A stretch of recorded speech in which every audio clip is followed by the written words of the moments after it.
안녕하세요. 제 이름은 이서진입니다. 이 이야기를 어디부터 어떻게 시작해야 할지 솔직히 잘 모르겠습니다. 하지만 누군가는 이 이야기를 알아야 한다고 생각했습니다. 그래서 이렇게 제 사연을 보냅니다. 저는 대한민국의 항공우주공학자였고 한국의 차세대 항공엔진 프로젝트인 블루라이트의 총괄 엔지니어였습니다. 그 이름을 기억하시는 분이 있을지는 모르겠습니다. 몇몇 기사에선 한국판 지휘 프로젝트라고 소개되기도 했으니까요. 당시 저희가 목표로 했던 건 단순한 연료 절감이 아니었습니다. 전 세계 항공 기술의 미래를 바꾸는 진정한 제로 탄소 비행기를 현실화하는 것이었어요. 하지만 그 꿈은 어느 날 아침 너무도 조용하게 산산조각났습니다. 2028년 3월 14일 그날을 저는 평생 잊지 못할 겁니다. 폴란드에 있는 저희 협력 공장에서 아침 점검 보고를 받고 있던 중이었어요. 노트북 화면 아래쪽에서 알림이 쏟아지듯 올라왔습니다. 속보 이후 차세대 항공 엔진에 대한 수출 규제 발표. 긴급 탄소 배출 기준 강화로 특정 기술 차단. 폴란드 마이너스 한국 간 항공 부품 계약 전면 보류. 처음엔 단순한 환경 정책 개편인 줄 알았습니다. 하지만 곧 루카에게서 온 전화 한 통이 모든 걸 확인시켜줬습니다. 서진, 들었지? 유럽 전체가 한국행 수출 라인을 다 멈춘대. 내 블루라이트 엔진. 부품 수급이 전면 중단이야. 온몸이 얼어붙는 기분이었습니다. 순식간에 온 뉴스는 제가 10년 넘게 심혈을 기울여온 프로젝트가 단 하루 만에 멈춰버릴 수도 있다는 걸 말하고 있었어요. 처음엔 믿기지 않았습니다. 하지만 상황은 빠르게 악화됐습니다. 그 주 내내 이어진 긴급회의, 파트너사의 일방적 계약 해지, 연구소 내 개발 부품 운송 중단, 그리고 정부의 사실상 프로젝트 무기한 보류 통보. 저는 언론을 피해서 연구소 옥상에 올라갔습니다. 밤이었지만 서울의 하늘은 여전히 빛나고 있었습니다. 그런데 이상했어요. 하늘을 올려다보는데 그 하늘이 더 이상 저희에게 열려있지 않다는 느낌이 들었습니다. 이제 우리는 비행할 수 없겠구나. 이게 우리가 이룰 수 있는 기술의 한계였나. 그렇게 스스로의 꿈이 무너지는 소리를 들으며 하늘이 닫혔다고 느꼈습니다. TV에서는 각종 전문가들이 나와 이렇게 말했습니다. 한국의 항공산업은 아직 갈 길이 멉니다. 기술력은 충분했지만 정치적 리스크를 간과했죠. 세계 질서 속에서 기술은 통제될 수밖에 없습니다. 누구 하나 저희 편은 없었습니다. 그리고 저 자신조차도 저 자신을 믿지 못하게 되었어요. 그런 저를 다시 깨운 건 뜻밖에도 또 한 통의 전화였습니다. 새벽 2시쯤이었어요. 전화기 화면에 뜬 이름은 LUKA NOVEAK, 폴란드의 엔진 공장 책임자이자 제 가장 가까운 협력자였습니다. 서진.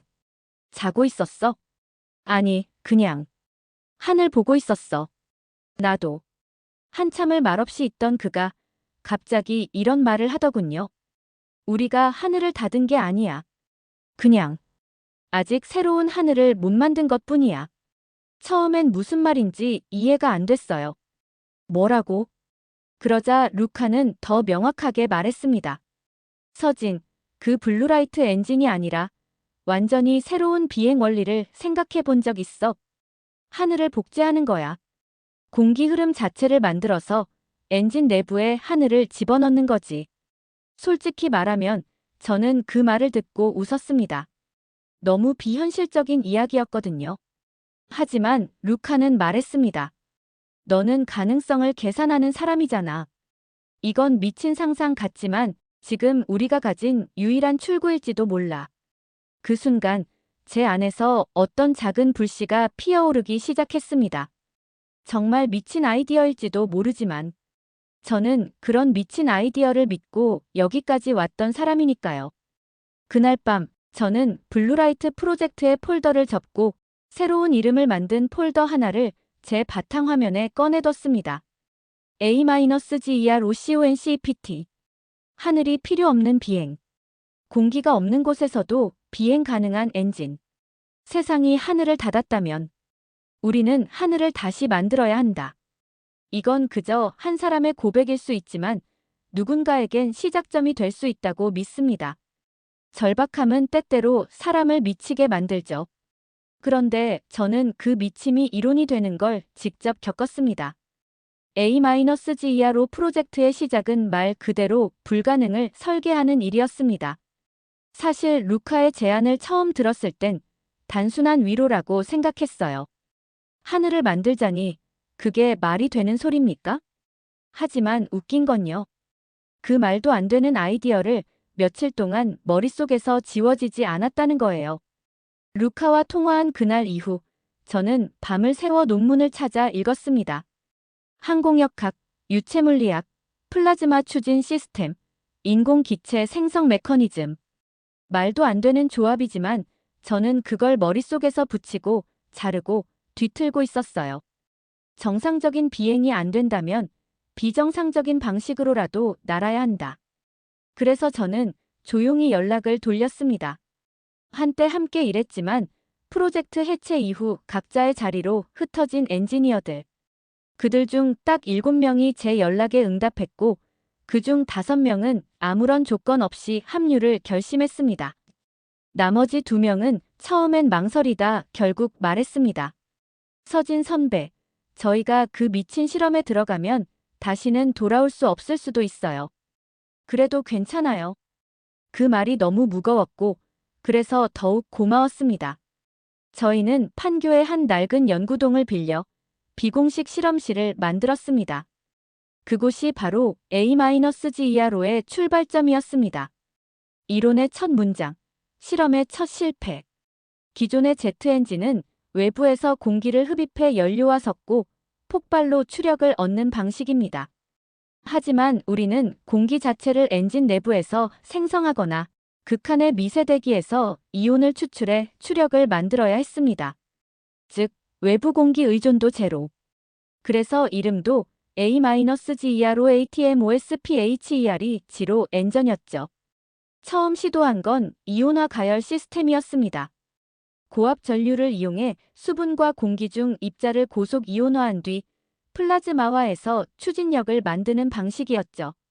이론상으론 가능하지만 실험실에서는 항상 똑같은 소리만 들렸습니다. 펑, 폭발음, 회로 쇼트, 장비 정지. 그럼에도 우리는 포기하지 않았습니다. 매일 로그를 남겼고 새벽 3시에 다시 재실험을 반복했습니다. 그 와중에 한 엔지니어가 제게 농담처럼 물었어요. 선배, 이렇게까지 해서 왜 날고 싶은 거예요? 전 대답하지 못했어요. 그냥 웃으면서 말했죠. 글쎄, 누군가 날아야 한다고 생각하니까. 하지만 속으론 이렇게 말하고 있었습니다. 우리는 기술로 무너졌지만 기술로 다시 일어설 수 있으니까. 하늘이 없는 비행기의 원리. 어느 날 연구원 중 한 명이 실험 중 이상한 현상을 발견했어요. 초저온 조건에서 수분이온을 압축했을 때 특정 주파수의 자장 내에서 추진 방향으로만 압력이 증폭된다는 사실이었죠. 그게 실말이었습니다. 그날 이후 우리는 압축 회전 이온 터빈이라는 새로운 개념을 붙잡기 시작했습니다. 플라즈마 엔진과 다른 점은 그것이 기체를 파괴하는 것이 아니라 가상 대기 흐름을 생성한다는 것. 즉, 작은 공간에 하늘을 모방하는 환경을 만들어 그 안에서 비행이 가능하도록 하는 것. 미쳤죠? 우리도 알아요. 하지만 그 미침은 점점 실체를 갖춰가기 시작했습니다. 그리고 마침내 실험실에서 최초의 압축 순환 점화에 성공했습니다.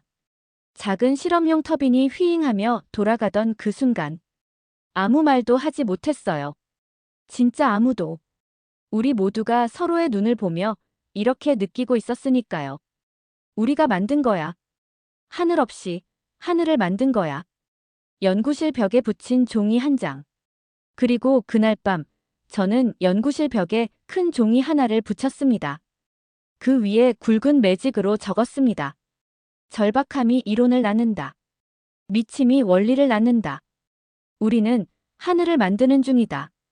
그 이후로도 수백 번의 실패가 있었고 몇 번은 장비 전체를 날려먹기도 했습니다.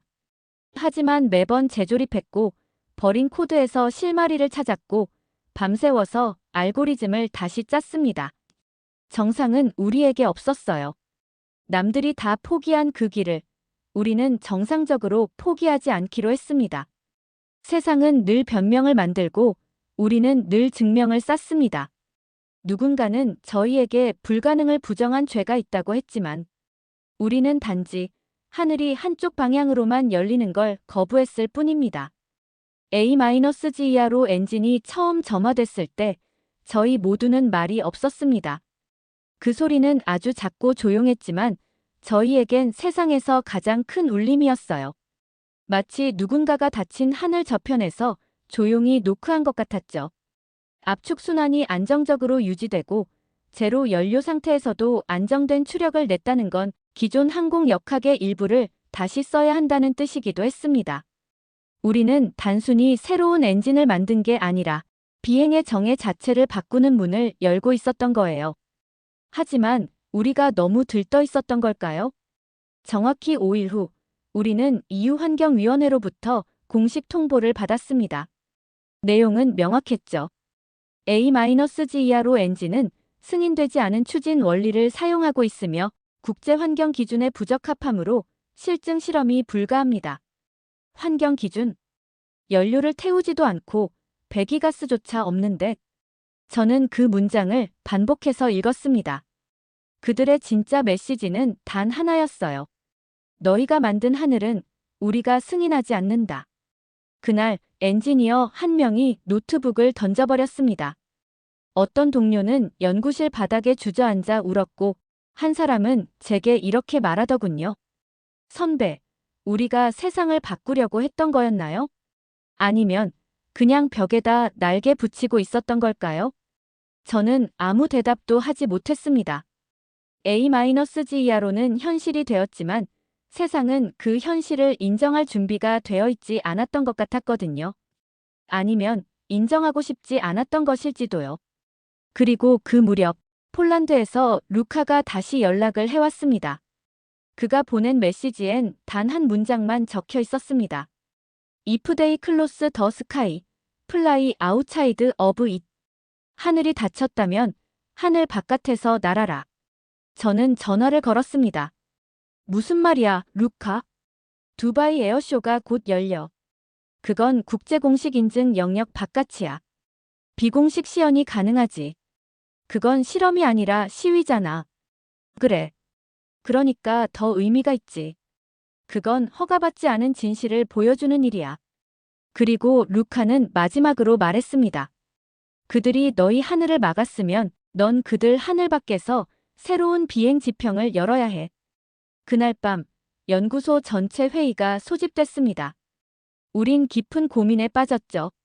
정식 인증 없이 국제 기준도 없이 두바이에서 비공식 시연을 한다. 말도 안 되는 계획이었지만 우리의 존재 자체가 말도 안 되는 도전 아니었나요? 12시간 넘는 토론 끝에 한 연구원이 조용히 손을 들고 말했습니다. 우리는 이미 하늘을 만들었어요. 이제는 그걸 날게 해야 할 때입니다. 그 말이 회의실 전체에 울렸고 저희는 고개를 끄덕였습니다. 2028년 11월 2일 우리는 A-G 이하로 엔진을 장착한 실험기 한 대를 비밀리에 두바이로 운송했습니다. 언론엔 알려지지 않았고 국가기관의 지원도 없었습니다. 그저 하늘에 집착한 8명의 공학자와 1명의 조종사뿐이었죠. 시험 비행을 맡은 건 장미나 한국공군 출신의 테스트 파일럿이자 비행 자체를 언어처럼 다루는 여자였습니다. 비행 당일 아침 그녀가 조종석에 올라타기 직전 저에게 조용히 물었습니다. 서진님, 혹시 이 비행 실패하면 우리 뭐가 되죠? 저는 아무 말 없이 미소 지으며 손에 쥐고 있던 A-G 이하로 설계도 복사본을 보여줬습니다. 우리는 이미 불가능을 넘었어요. 이건 그 증명일 뿐이에요. 두바이 사막. 오후 3시. 비공식 시연구역. 기체가 활주로에 들어섰고 관중석에는 각국 기술자들과 기자들이 삼삼오오 모여 있었습니다. 한국에 연료 없는 비행기라며 조롱하는 목소리도 들려왔죠. 동화 속 이야기지 실현 가능성은 없어. 연료가 없으면 뭘 태워? 그들의 비웃음은 마치 우리 과거의 모든 실패를 대표하는 듯 했습니다. 하지만 그 말들이 이상하게도 에너지처럼 느껴졌습니다. 엔진 가동. 시작합니다. 휘잉. 압축 회전 이온이 터빈을 감싸고 플라즈마 순환이 점점 빠르게 회전하기 시작했습니다. 마치 엔진 안에서 공기 자체가 태어나고 있는 듯한 감각. 기체가 떨리기 시작했고 모래 위 활주로에서 굉음이 터졌습니다. 그리고 그 비행기가 떠올랐습니다. 서서히, 그러나 확실하게. 연료통은 비어 있었고 엔진은 공기를 만들어내며 하늘을 향해 치솟았습니다. 관중석은 정적에 빠졌습니다. 기술자들이 쏟아져 나와 망원경과 센서를 꺼내들었고 어떤 기자는 말을 잇지 못했죠. 누군가가 소리쳤습니다. 연료통 체크해. 진짜 비었는지 확인해. 하지만 우린 이미 알고 있었어요. 하늘은 진짜로 다시 열리고 있었습니다. 그날 하늘을 날았던 건 단지 한 대의 실험기였지만 그 아래엔 세상을 바꾸려 했던 수많은 사람들의 절박함과 신념이 비행 중이었습니다. 2028년 11월 3일 두바이의 하늘은 맑았습니다. 그리고 그 하늘 위를 연료 한 방울 없이 떠오른 한 대의 비행기가 갈랐습니다. A-GERO의 비행 시간은 단 7분 41초였습니다. 하지만 그 짧은 시간 안에 세상은 뒤집혔습니다. 비공식 비행임에도 불구하고 그 장면은 실시간으로 SNS와 미디어를 통해 전 세계에 퍼졌고 퓨얼-프리 플라이트, SK와 EREVORN, 코리언 엔전 레벌루션 같은 해시태그가 트렌드를 점령했죠. 그 비행이 끝난 직후 기자들이 몰려왔고 두바이 전시장 본부엔 수십 개국 항공사와 기술기업의 이름이 새겨진 명함이 쌓였습니다. 그러자 그동안 우리를 기준 밖의 존재로 취급하던 사람들, 그들이 변했습니다. 눈빛이 달라졌습니다. 자신들이 무시하던 그 기술 앞에서 조용히 서류 가방을 열고 앉았죠. 그리고 이틀 후, 저희가 가장 처음에 기술 협약을 제안했던 유럽의 한 항공사로부터 비공식 미팅 요청 메일이 도착했습니다. 제목은 아주 단순했습니다. We need to talk. 그제야 실감이 났습니다. 우리가 진짜 하늘을 열었다는 것. 그들도 이제는 부정할 수 없다는 것. 며칠 후 루카와 함께 EU 환경위원회 건물 근처에서 커피를 마시고 있었습니다. 창밖으로 보이는 고요한 브뤼셀의 하늘. 그 하늘은 여전히 유럽 중심의 규칙 속에서만 허용된 것이었고 그 아래에선 여전히 수많은 규제가 순환하고 있었죠. 그때 루카가 말했습니다. 서진, 이제 너희가 하늘의 문을 가진 거야. 아니. 저는 고개를 저었습니다. 그리고 이렇게 대답했습니다. 우린 문을 만든 게 아니야. 그저 누구나 들어올 수 있는 하늘을 처음으로 그려낸 거야. 그날 이후 A-GERO 프로젝트는 정식 명칭을 AETHER 이니셔티브로 변경했습니다. 하늘을 의미하는 AETHER와 무연료 비행의 철학을 담은 이름이죠. AETHER는 단순한 엔진 기술이 아닌 하늘에 대한 새로운 정의를 담는 글로벌 공공 프로젝트가 되었고 유럽 중동 동남아 6개국이 공동 참여를 선언했습니다. 기술은 이제 특정 국가의 자산이 아닌 공존을 위한 구조로 재탄생한 겁니다. 물론 아직도 일부 국가와 기업들은 이 변화를 탐탁지 않아 합니다. 하지만 그건 중요하지 않다고 생각해요. 우리는 보여줬습니다. 기술은 통제가 아니라 공유를 통해 진화한다는 것을. 폐쇄된 하늘 아래에서도 인간은 또 다른 비행을 상상할 수 있다는 것을. 비행 이후 몇 주간 저희는 각자 휴식을 취했습니다. 연구소는 잠시 문을 닫았고 저도 정말 오랜만에 울산의 바닷가를 찾았습니다.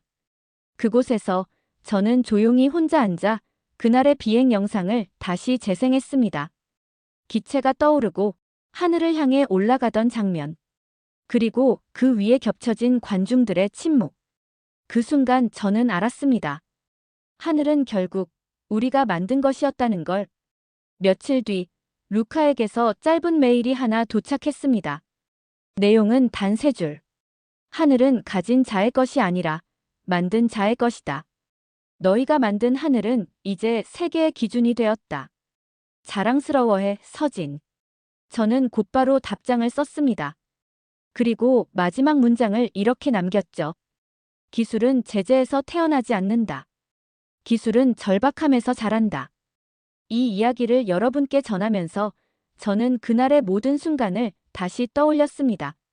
저는 아직도 믿습니다. 하늘은 열려 있는 게 아니라 열기로 결심한 자에게만 열린다는 걸요.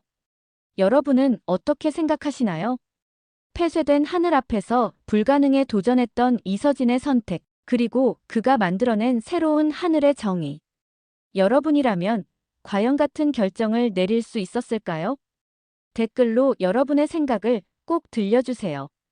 이런 감동적인 한국 기술 이야기, 앞으로도 계속 보고 싶으시다면 구독과 좋아요, 그리고 알림 설정까지 잊지 마세요. 여러분의 작은 클릭 하나가 또 다른 하늘을 여는 이야기를 만드는 큰 힘이 됩니다.